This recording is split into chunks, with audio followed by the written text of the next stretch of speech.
Hello, everyone. Welcome to 1111. This is Chaplain Gary. I know that most of you know me, and I just want to take this Friday and a couple more Fridays, maybe 3 or 4, whatever it takes. But I have had the privilege of teaching a class on grief, on the 5 stages of loss, the 5 stages of grief, however you want to put it.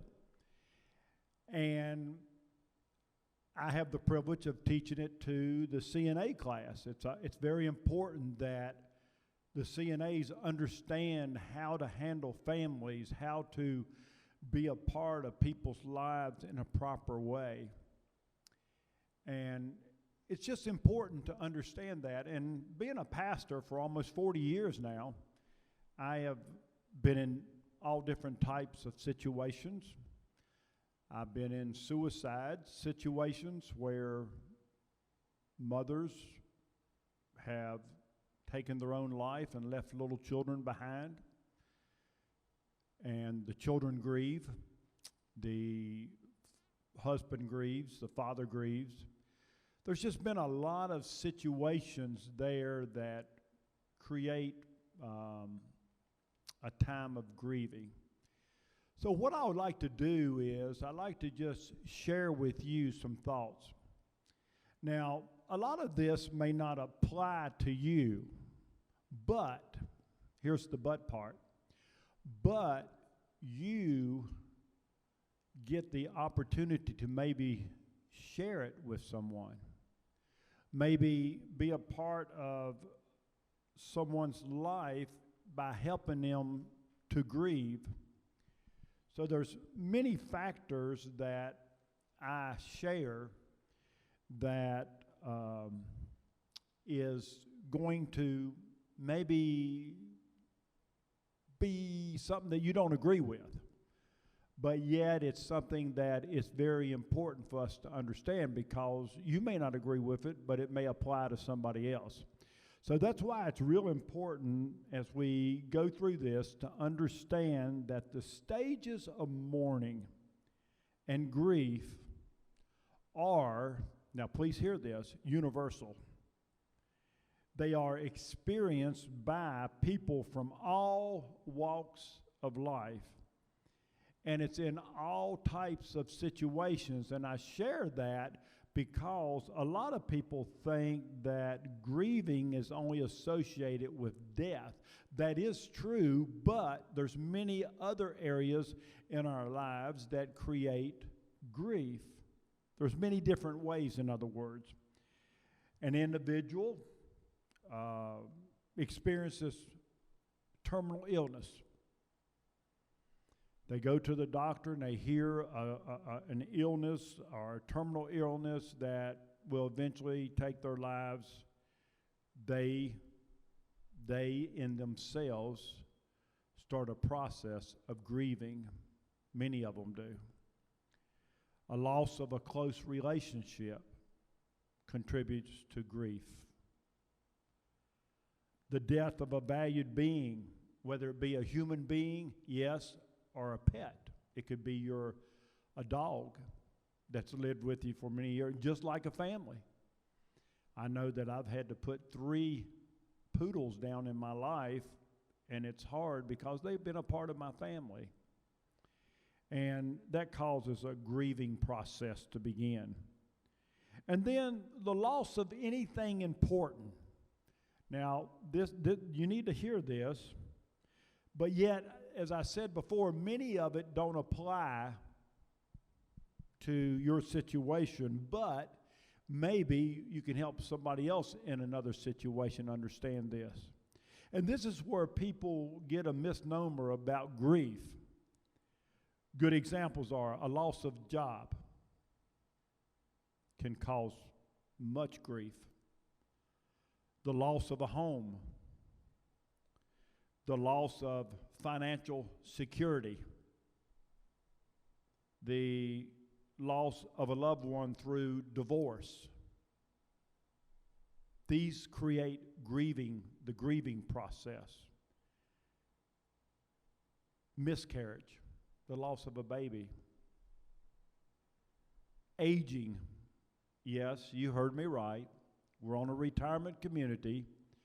We need to understand that aging can create grief.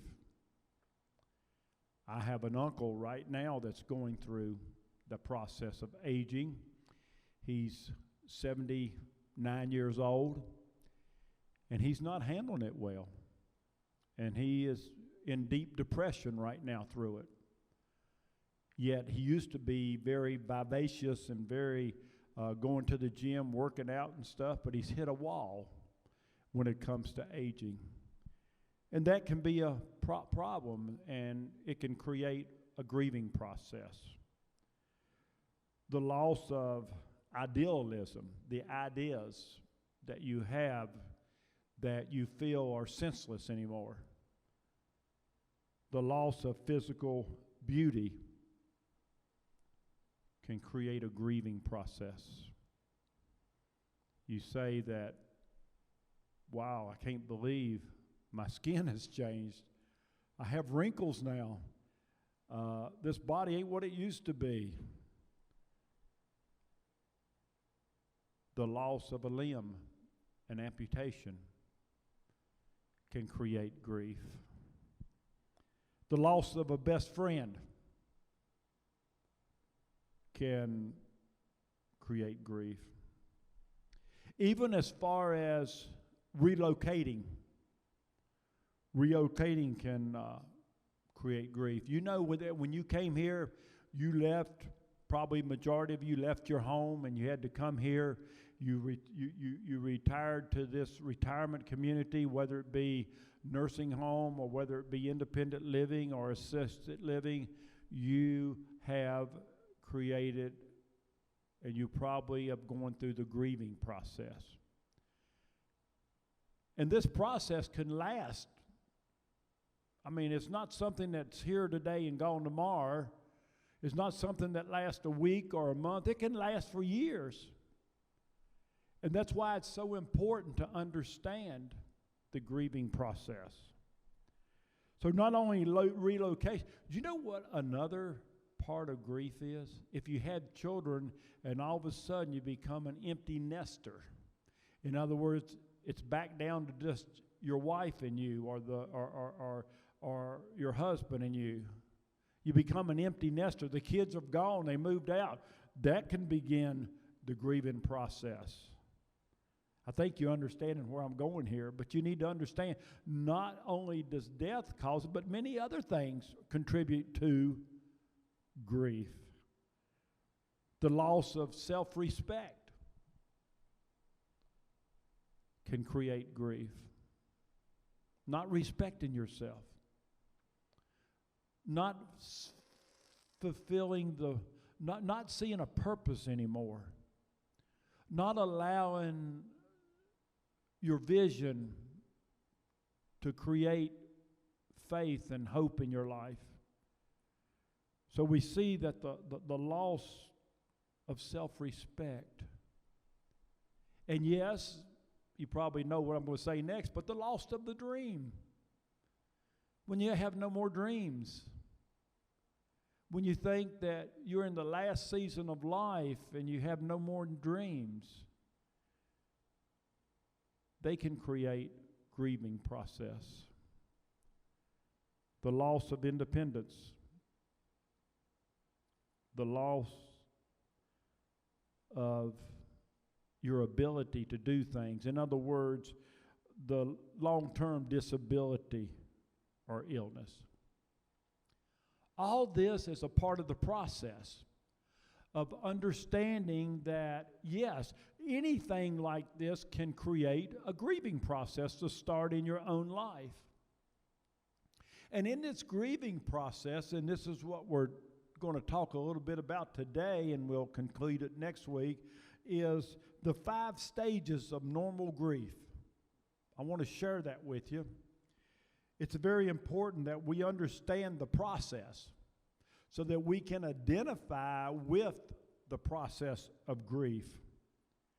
And this is first proposed by Elizabeth Colbert-Ross, in her book she wrote on death and dying, which is a very important part. And she talks about the 5 stages of grief. Let me just share it with you a minute. We have denial and isolation. The first stage of grief, denial and isolation. We have anger. Number 2. We have number 3, bargaining. We have depression. That's where my uncle's at right now. And then finally we have acceptance. So we have denial and isolation, anger, bargaining, depression, and acceptance. Wow. The 5 stages of grief. And you need to keep in mind that people spend different lengths of time working through each step and express each stage with different levels of intensity. So please understand that. You may go through the anger stage. It may take you a year to get through that anger stage, where it may take someone else a week or a day. So you need to understand there's different lengths of time when it comes to each stage. And it's amazing how we express each stage at different levels. So what am I trying to say is, I'm trying to say is, we're not all the same. We're not. We're not all the same. And everybody that goes through the 5 stages of grief does not go through it the same way somebody else does. And that's so important to understand. And another thing you need to understand is that the 5 stages do not necessarily occur in any specific order. I mean, you could have really the denial and isolation before or after anger. You could have anger first. And then you could have depression before any of them. So it's important to understand that these times are a little bit different in everybody's life. And you know, just because they occur in a specific order or don't occur in a specific order, that's okay. People often move between stages before achieving a special peace in their life. And that's the whole bottom line of it all, is to achieve peace in their lives. Acceptance of whatever it is, the loss of a job, the loss of a loved one, the loss of a baby, the loss of an animal. It may take a while to have that peace. See, the death of a loved one, and this so often happens, and I've seen it happen many times, might inspire you to evaluate your own feelings and to look at your own mortality. I've done a lot of funerals, and I know at the cemetery when people walk away from that casket or that loved one, and they have multiple feelings about the situation in their life. And they start thinking about their own life, and they start getting serious about things in their own life. And matter of fact, I call it a sobering time. It sobers us up and matures us when we start evaluating our own life after a special person have passed away that were special to us. See, the key to understanding the stages of grief is not to feel like you must go through every one of them in a precise order. Really.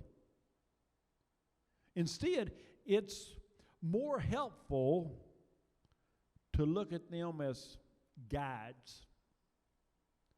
Now hear me here. It's more helpful to look at them as guides in the grieving process. They help me go through the grieving process, and I can identify the depression. I can identify the bargaining. I can identify the acceptance, the anger, the isolation. I can identify all those. But keep in mind, all people grieve differently. Some people will wear their emotions on their sleeve. You've heard that saying before, haven't you? I mean, everybody knows what they're going through. They wear it on their sleeves. They're outwardly emotional. They break down in tears. And it's nothing wrong with crying. There's nothing wrong with tears, but they break down in tears. And then there's other people that experience the grief more internally. They may not ever cry. Now, here's my final statement. And next week we'll talk about, we'll define the 5 stages of grief. But here's my final statement. I want you to hear this. Please hear this. You should try and not judge how a person experiences their grief, as each person will experience it differently. Did you hear that? You should try to never judge another person as they're going through the grieving process. Have you ever heard somebody say, oh, they're holding it in. They need to let it go. They need to go out in the barn or go out in the backyard or on the back porch or the front porch or whatever and have a good cry and help them get over this.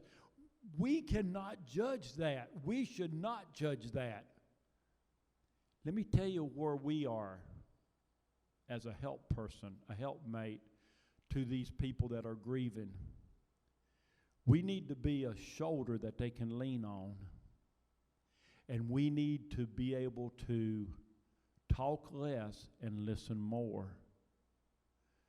99.9% of the time, a person grieving needs someone that can listen and not judge them. And not say, well, you need to do this, this, or this. They need to understand that. And may I say one more thing? In the grieving process, you should never make a decision as you go through the grieving process.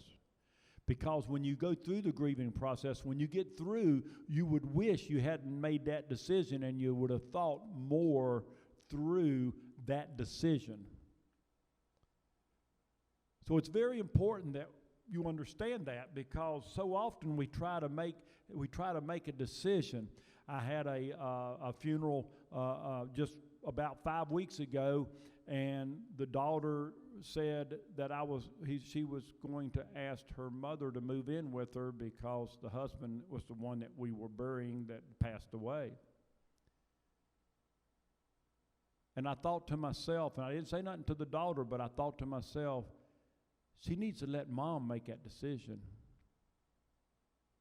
And I just talked to him this week, and mom stayed at home, and she's doing great because she didn't have to sell everything, and she got to stay at home, and she's going through the process of grieving. And then she might want to say, hey, I might want to move in with you. So it's very important that we don't try to play God. We don't try to tell people how to grieve. We all grieve differently. And you know, I really appreciate you. I appreciate you allowing me to come in and just share this with you. And next week we will talk about and define each of the 5 steps of grieving. Thank you for letting me be a part of your life the last 20 minutes, and I appreciate you and hope to see you soon.